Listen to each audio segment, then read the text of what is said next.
It was the best sled dog in the world, yet its owner gave it away to a stranger without a second thought. But the stranger had no idea how special it was. The very next day, he brought the husky puppy back, saying it was way too wild and impossible to handle. Leonhard, the owner, looked at the puppy with another wave of frustration. Annoyed, he locked it up and piled stones around the kennel to block it in. "Let's see how you escape this time." While Leonhard trained his sled dogs, the puppy grew restless. It was desperate to follow, but was blocked by a wire fence. Then it began furiously digging. The dogs nearby followed its lead. When the first hole didn't work, it started a second. The others gave up one by one, but it kept going. Finally, by the seventh hole, it broke free. Every time it escaped, it somehow managed to find Leonhard again. It had the natural presence of a leader, and that energy always stirred up the whole sled team into chaos. Then, out of nowhere, a herd of deer caught its eye. Without a second thought, it took off chasing them, and the entire sled team followed behind. No matter how loudly Leonhard shouted, none of them listened. The puppy charged forward, head down, but it was too small, and tall grass blocked its view. The next second, it plunged straight into the river. Leonhard saw it and urgently ordered a left turn. The dogs quickly adjusted course, whipping the sled in a sharp curve. But it was too late. Leonhard and the sled flipped straight into the water.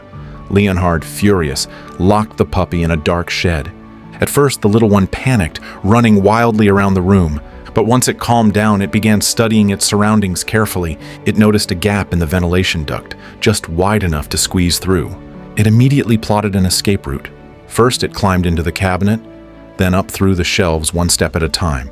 It crept along the ceiling beams, made its way to the roof, and finally pushed open the vent with its head. That tiny head popping out was so adorable that it made Leonhard's wife, Constance, burst into laughter. In one agile leap, the puppy landed and took off running, on its way to find Leonhard again. After countless escapes and disobedience, Leonhard made a harsh decision. Ignoring his wife's objections, he sent the puppy far away.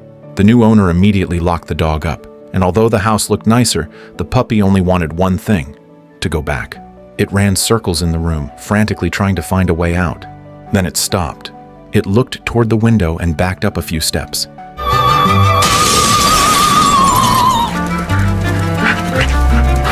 It ran for dozens of kilometers. No one knows how it managed to find its way. While training deep in the woods, Leonhard suddenly heard a familiar bark. He looked up, and there it was. Leonhard couldn't believe it.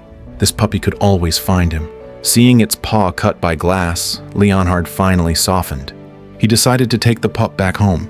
He tried to let it ride on the sled to rest, but it jumped off and ran straight to the front of the team. "You're not ready to lead just yet." Leonhard picked it up and tossed it to the very back. The dog next to it gave a look of pure annoyance, and that's how the puppy officially became part of the sled team. Leonhard soon noticed something incredible. Its speed and endurance far outmatched the other dogs.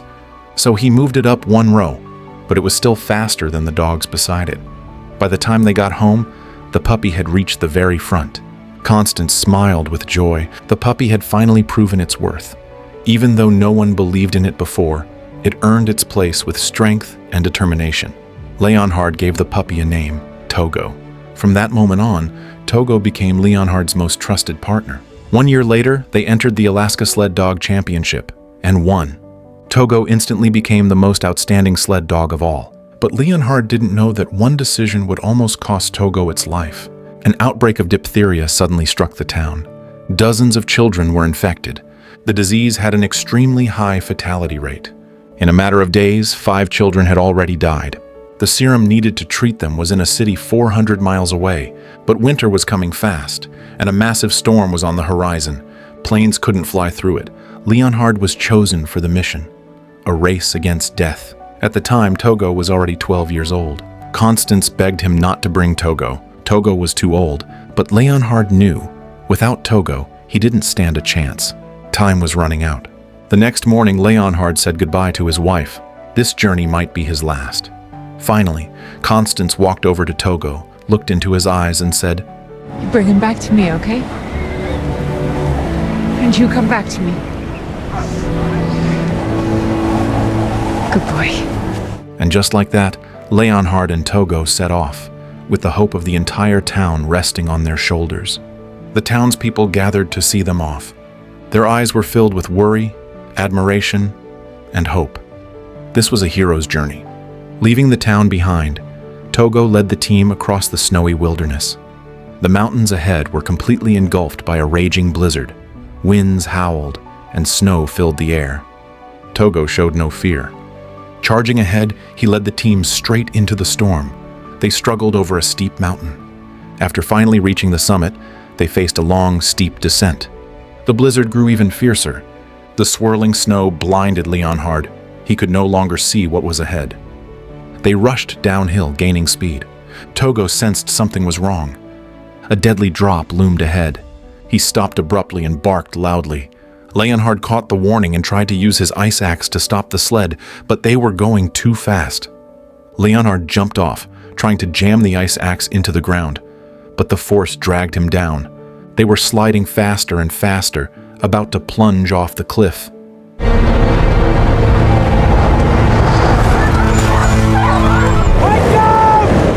At the last second, Leonhard managed to drive the ice axe deep into the ground and stop them. Just one step forward would have meant death.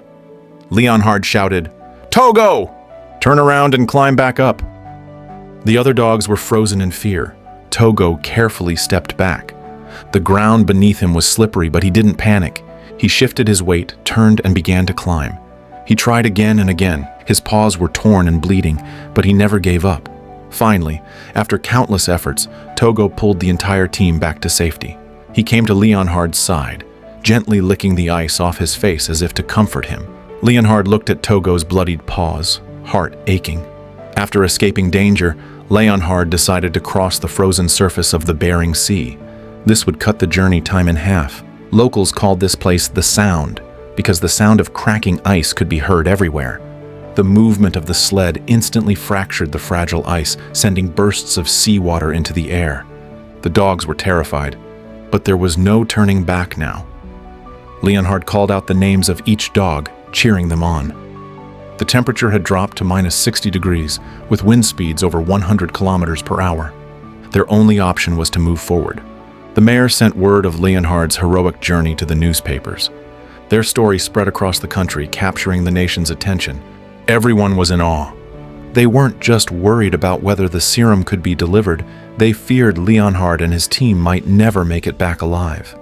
To ease the burden, the mayor sent 20 sled teams to help transport the serum. But no one expected that Leonhard would actually dare cross the deadly Bering Sea. His pace had far exceeded everyone's predictions. If he missed the relay point, it would cost precious time and put the entire team in danger. By then, Leonhard had been running non-stop through wind and snow for over 24 hours. He was barely holding on, his mind clouded with exhaustion. Only Togo's unwavering strength kept them going. Just as the relay team was resting, Leonhard passed right by them. They spotted him and scrambled after the sled, shouting at the top of their lungs, but the blizzard drowned out every sound.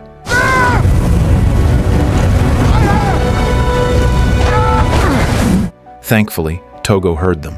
Soon after, Leonhard turned back. They reached the nearest station and completed the serum handoff.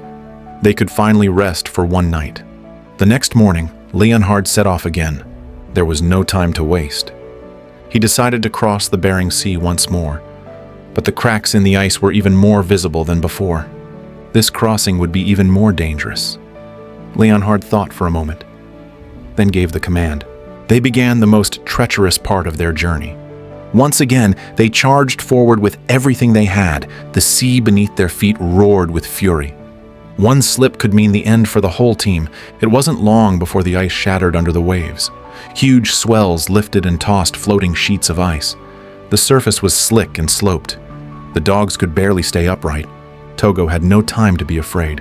He just kept pushing forward. Leonhard looked back. The ice they had just crossed had completely collapsed. Waves crashed over it.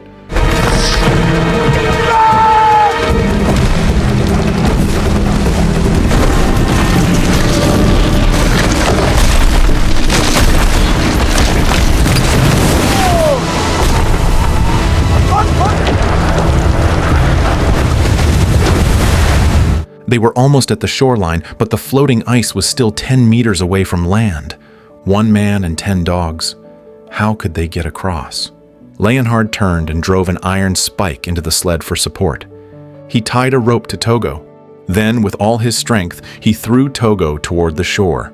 Now, it was up to Togo to pull the entire floating ice sheet. Togo gave it everything he had, adjusting his rhythm. If once wasn't enough, he tried twice. If twice failed, he went for a 3rd time. All the dogs barked wildly, cheering him on. The ice slowly began drifting toward the shore. This was the moment. Leonhard untied the rope, shouted the command, and every dog lunged forward at once. Togo was nothing short of a hero. At the next stop, a native woman gently stroked Togo's head, her tears falling silently. She said, "Togo is dying." The next day they set out again. Leonhard wanted Togo to rest and placed him on the sled, but no matter how many times he tried, Togo firmly stood at the front of the team. He was determined to fulfill his duty. Leonhard had no choice but to give in and tie the harness back into place. With only 20 miles left in the journey, Leonhard was completely exhausted. Snowflakes whipped at his face like knives, blinding him. He said to Togo, "From here on, it's all up to you." Eventually, the cold and fatigue overwhelmed Leonhard. He collapsed onto the sled and fell into a deep sleep. His life, the lives of the dogs, and the lives of over 50 children, all now rested in Togo's paws. Togo stayed true to his mission, leading the team through the raging blizzard. No one knows how long had passed. When Leonhard finally woke up, night had already fallen, and a terrible feeling crept into his heart. He crawled to Togo and called out anxiously, his voice filled with worry. But Togo was so tired, he couldn't even open his eyes. Was this the end? Just then, a beam of light appeared behind Leonhard. It was the supply team. Togo had already completed the task Leonhard had entrusted to him. They were saved. The children were saved. The serum continued its journey through the hands of other sled teams and was eventually delivered safely to the town. Over the following days, many people came to Leonhard's home. They brought gifts to show their gratitude. Even the mayor personally came to offer thanks. But Leonhard couldn't feel any joy. Togo was on the brink of death. Leonhard was filled with guilt. He only hoped Togo could recover quickly. He let Togo sleep in his own bed. Thanks to Constance's careful care over the next few days, Togo slowly regained his strength. Leonhard got ready to head out. He didn't want Togo to work anymore and left him at home. But just like when he was a pup, Togo always found a way. Nothing could stop him from running after Leonhard, even with an injured leg. Even while limping, Leonhard heard a familiar sound behind him. He turned around, and for a moment, it felt like he was seeing the young Togo again, charging toward him with everything he had. In that moment, Leonhard finally understood. Togo lived for him. The film Togo is based on a true story. In 1925, an outbreak of diphtheria struck Alaska. A total of 20 sled dog teams took part in the serum relay. 19 of those teams each ran an average of 50 kilometers. But one team ran 425 kilometers. That was Togo's team. Togo's story remained in the shadows for 86 years, until in 2011, Time magazine named him the most heroic animal of all time. He was born weak and sickly, but broke through the chains of fate with sheer willpower, achieving greatness. Once rejected by his owner, he still ran back to him again and again, faithful to the end. And if you're lucky enough to have known a great one, they never really leave. They stay with you as long as you live, harnessed to your heart, giving their all.